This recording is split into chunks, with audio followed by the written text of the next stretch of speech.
Hello, everyone. This is the beginning of the Sunshine class. Um, my name is Michael Smith, and this is based upon a book that I wrote with pencil and paper. It was actually an amazing way to write. So what I did was I wrote a book called The Sunshine Class, and it teaches about our truth as to who we are, and in these troubling times right now. So I want to start first with just some music. Um, the deepest challenge we ever have is to face the quietness of our own self, our own soul, the quietness of the emptiness that faces us, and to realize that that emptiness actually has so much aliveness to us, and it is us. So let's start with some music.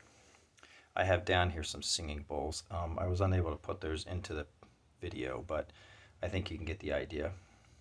Enjoy. Just for a moment, just let go of everything that's bothering you. But instead of letting it go, perhaps what I would say would be everything that's bothering you, realize that it is inclusive in the energy, the boundless energy that you are, and that it is you also, just vibrating and fabricating at just a different wave.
So, what do we seek in this world? We seek an ending to the suffering. We seek an ending to the story that we're chasing. Everyone is chasing some story. They're chasing some place to finally get comfortable in a job, or to get enough money, or to have the right relationship. They're seeking to end this linear story where they can finally rest. They can finally rest. And what they're seeking to rest in is what has been appearing as everything the entire time. It's been appearing literally even as the pain of what they're seeking. So they're seeking to get to some place, but there's a pain because they're not there. Well, what they're seeking is actually even appearing as this pain of not being there. So as we research and really look into who we are,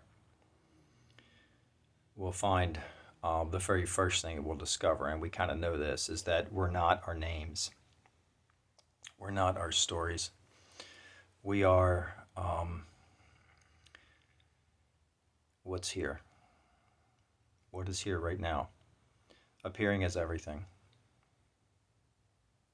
This is what we are. It's that simple. This is what we are. Just this, appearing as everything. Now, the emptiness of everything that's here can be scary. So if it's being looked at from a perspective of a mic looking for peace, and then all of a sudden I come into this grand opening, it's scary. For instance, yesterday I was over at there's a little marsh over here. It's beautiful, and they have a little coffee shop there. And I was sitting there outside, and this gentleman came up to me, and he was talking about his wife, and he mentioned his wife, and then he told me his wife died. And he's about 80 years old. I don't know, maybe 70.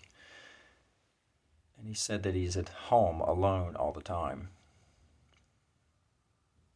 So he's literally facing the painting of aloneness. He's facing the painting of being by himself. He's facing the open clearness of the void of everything. And it's scary because when you look into that, there's really nothing there. But then this nothing paints itself out into everything. And everything then is made up of this same nothing. And the nothing is aliveness. So this is a complete mindfuck for the mind. The mind goes, what do I do with this? And it runs from it because it's not stable. So he has gone from living on an island to living in the sea, where everything is buoyant and moving, and yet is everything. The waves are the ocean, and the ocean are the waves. It's both. And so is everything. So I suggested to him to explore and start a relationship with the open presence. That's your relationship. And that stillness and silence of the open presence is what is starting to face us now as people. As everything we know of is changing and moving, completely changing, the whole entire story. Some people call it a hologram, a matrix. Other people call it just stories in life, ideas and dreams. Ramana Maharshi said basically, everything is the mind, and the entire world is the mind. Everything is the mind.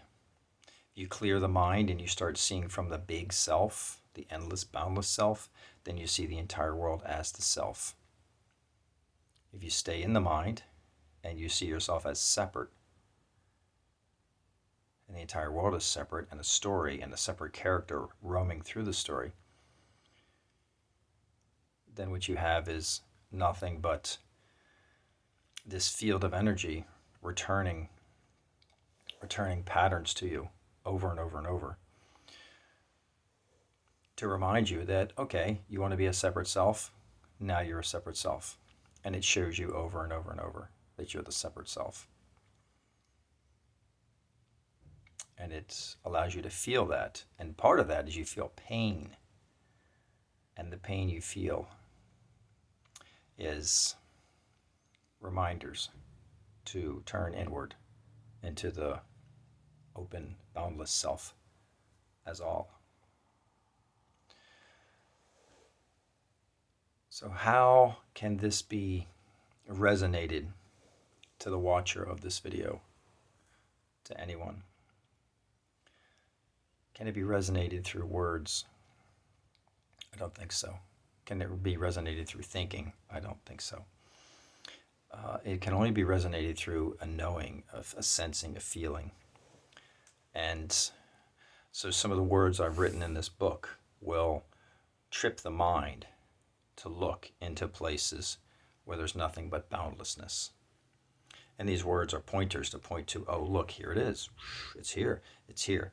The same way this flute, when I played this flute, it had no place that it played. There was no direct location of the tones and the music. Same with the bowls. You say, where is that coming from? It's everywhere. I played this one day down at the marsh, and a gentleman walked up to me and said, I couldn't figure out where you were. I could hear the music, but I couldn't figure out where it was coming from. I had to walk around a little bit to find it. And there you were standing there. And even then, it didn't even look like it was coming from you. So find out who you are and where you are. I encourage you. So take this time, and we're going to go through this class, this sunshine class. Call it whatever you want. You step in for a little bit, step in for a lot, watch the whole thing. But I have all these different beautiful sections we can go through. And we'll continually point and look and point and look and point and look into places that remind us, remember us to be the boundless everything we are. So I call it the sunshine class because it offers brightness. There's a huge relief in going from holding up life as a separate individual to suddenly knowing that you are part of a field of something. You know, the flower becomes joyous finding out that, oh, I am nature.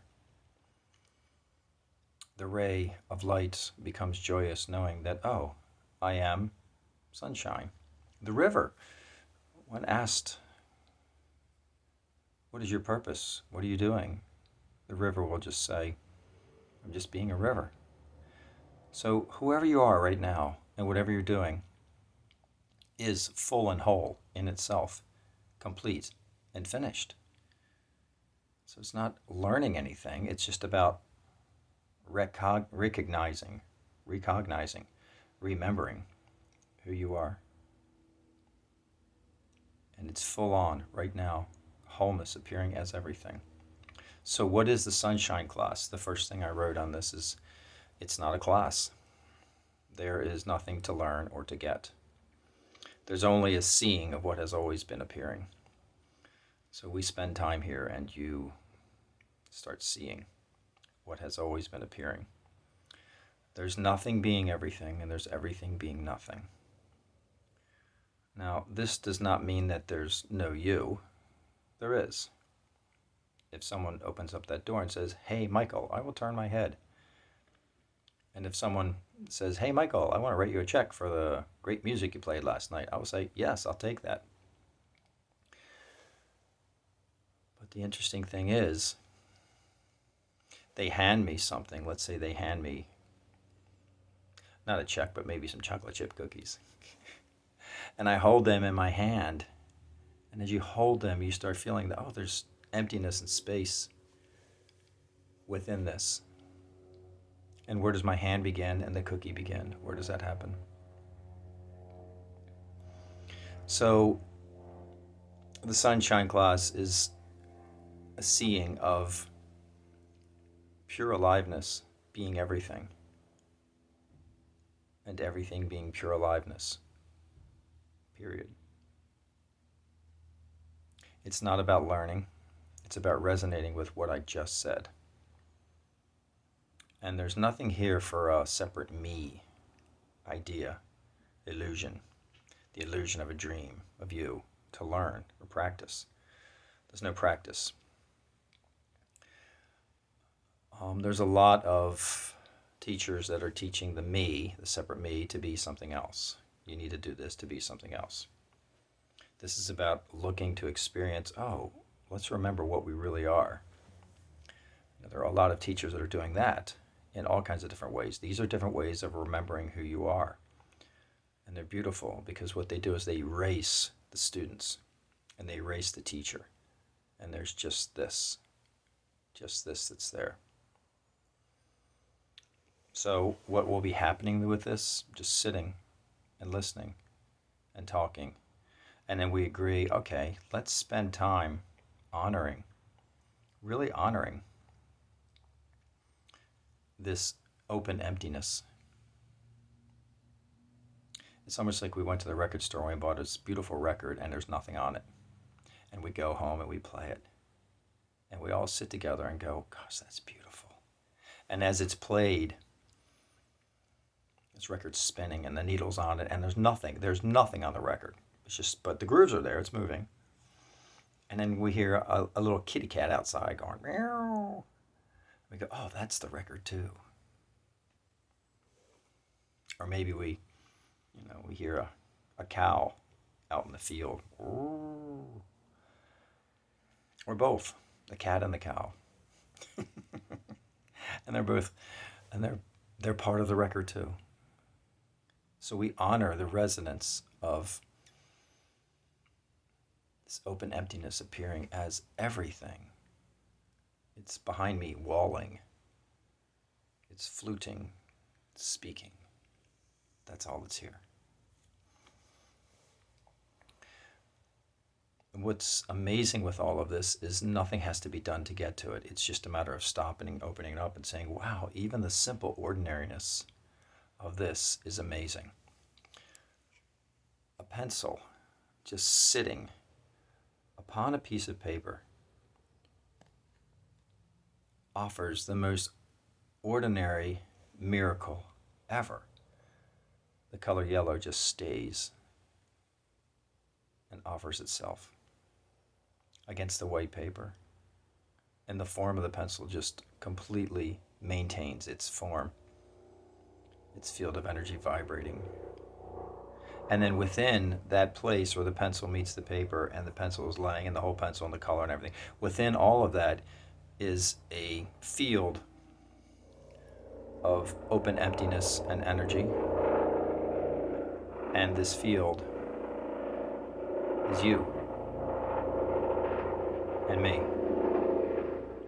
And even the sound of this helicopter coming through. Within that sound, instead of hearing the helicopter, you just hear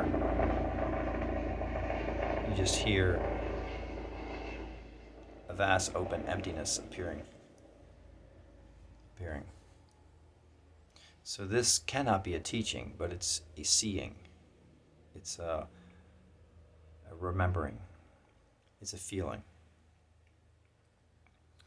Now, traditionally, learning is usually in mental stories. It's linear. You're trying to go from one place to another. And there's a separate me character that is included in this. So it's a dream, and then there's a dream character, and the dream character is trying to get to some other place, which is ridiculous because the dream character is the same as a dream. Can a drawn-in cartoon on a cartoon actually change its presence of what it is? Can that cartoon change anything from what it actually is?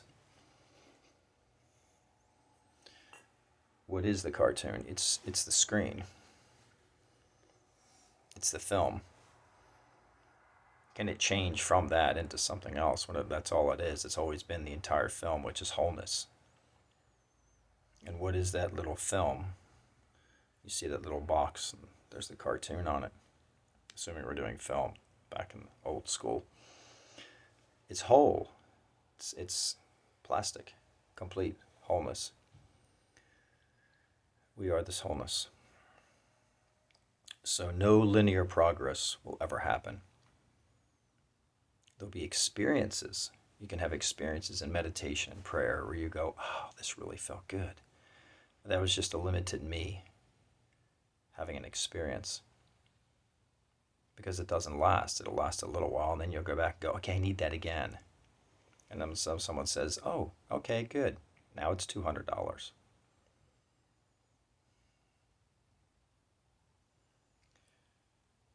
You are open presence and clearness. Appearing as everything.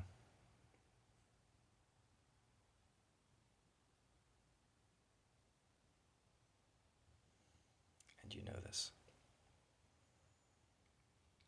So there's no path or practice. There's just a returning to something we all yearn and desire to return to. And it's just this. Just this here is what we desire to return to. And it can be as simple as just looking at a pencil upon a piece of paper. It can be as simple as just looking at this and going, wow, look at the beauty. Look at the amazing presence and stillness within this.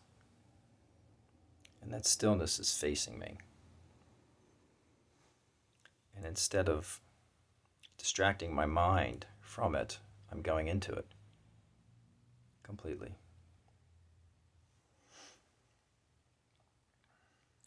Now, everything I'm saying, if you're completely in a place of a me trying to get to something, none of this will make sense. You won't understand it. You'll just say, I don't get that. Because the me has nothing. There's nothing to offer a separate me here. Nothing. This is the worst thing for a separate me. It's death. It's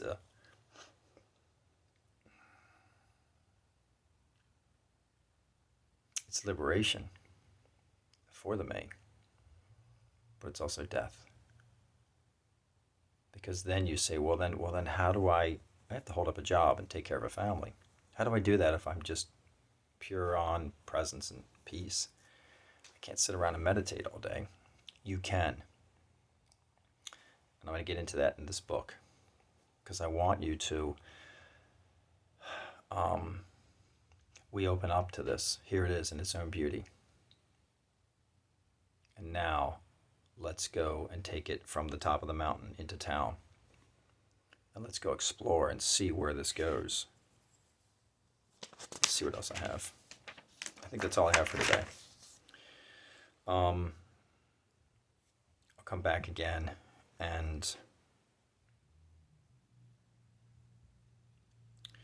so to sum this up, there's an aliveness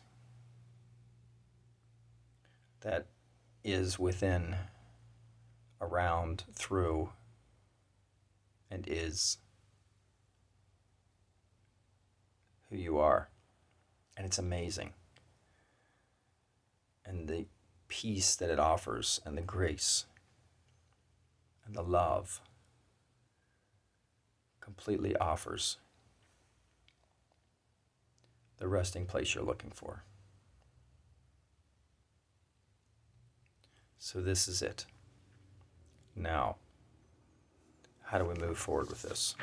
Some of the other pieces to this book are, I have something about what this message says. Like really, what is the point of this? What does the stillness speak to us? What does it offer us? What's been experienced in the past? What have we experienced in the past, and why has that not worked? We'll go over that. I then want to also go into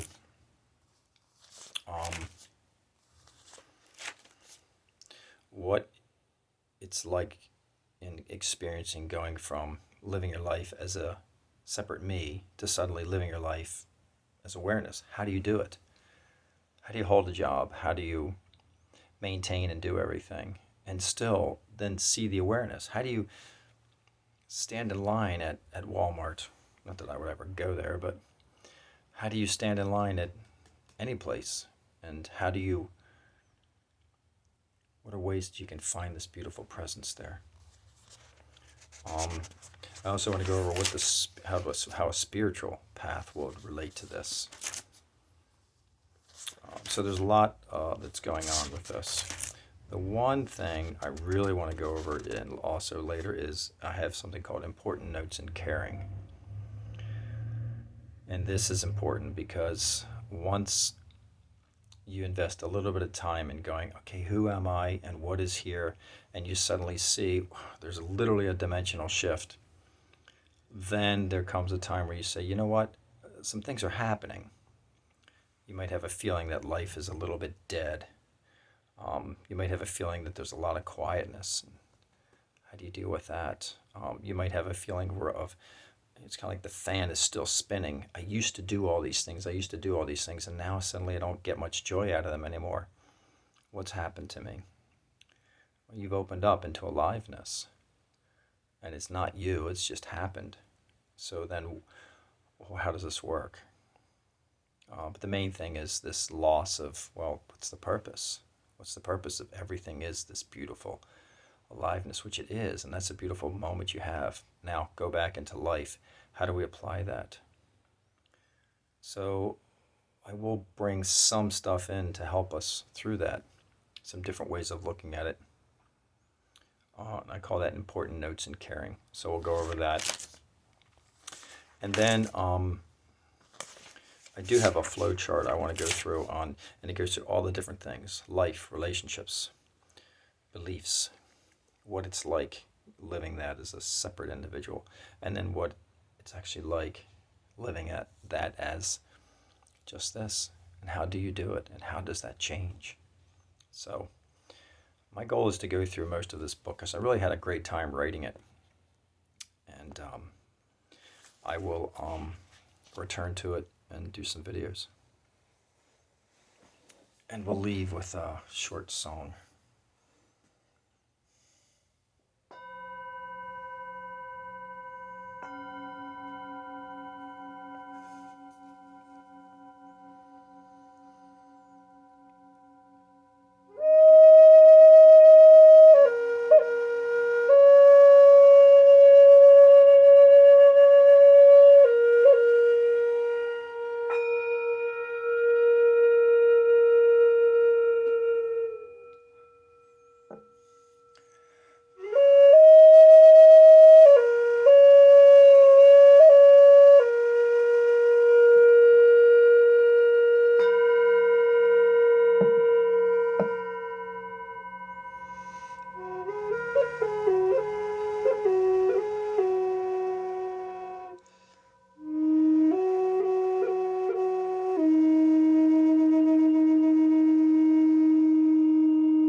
Thank you.